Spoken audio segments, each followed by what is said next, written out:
అశ్వ సంవత్సరంలో కైలాస యాత్ర Shri Gayatri tours and travels 8977349696. Sankranti హడావుడి తగ్గిపోయాక పెద్ద హీరో సినిమాలు లేక టాలీవుడ్ బాక్స్ ఆఫీస్ చాలా నీరసంగా ఉంది. ఒకటంటే ఒకటి సాలిడ్ బ్లాక్ బస్టర్ లేకపోవడంతో థియేటర్లు వెలవెలబోతున్నాయి. ఈ నేపథ్యంలో అందరి దృష్టి రాబోయే పవన్ రామ్ చరణ్ మూవీస్ మీద ఉంది. ఏప్రిల్ 30 విడుదల కాబోతున్న పెద్ద బిజినెస్ వ్యవహారాలు ఊపందుకున్నాయి.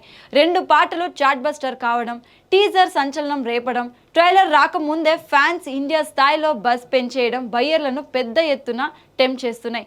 భారీ ఆఫర్లతో నిర్మాతల ముందుకు వస్తున్నారు. 2026లో అతిపెద్ద ఓపెనర్ రెవెన్యూ జనరేటర్ గా దీని మీద డిస్ట్రిబ్యూటర్ల అంచనాలు మామూలుగా లేవు. ట్రేడ్ లో వినిపిస్తున్న సమాచారం మేరకు పెద్ద థియేట్రికల్ బిజినెస్ సుమారు 300 కోట్ల దాకా చేరుకోవచ్చట. నైజాం ఇంకా ఫైనల్ కానప్పటికీ 65 కోట్ల దాకా పలకొచ్చని అంటున్నారు.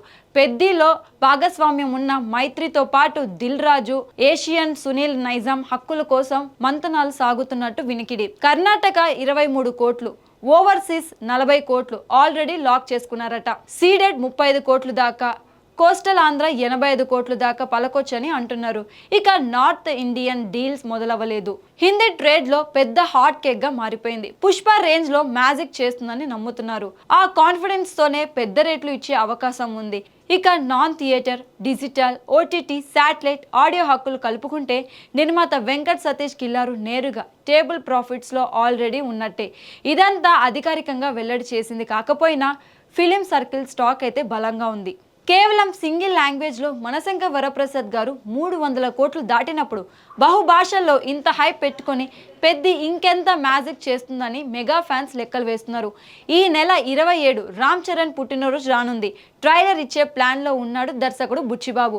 అది బ్లాక్ బస్టర్ అయితేనే ఇప్పటిదాకా ఉన్న హైప్ కి న్యాయం చేకూరుతుంది. ఐటెం సాంగ్, ప్యాచ్ వర్క్ తదితరులు ఇంకా బ్యాలెన్స్ ఉన్నప్పటికీ విడుదల తేదీ విషయంలో ఎలాంటి మార్పు ఉండబోదని యూనిట్ వర్గాలు బలంగా చెప్తున్నాయి.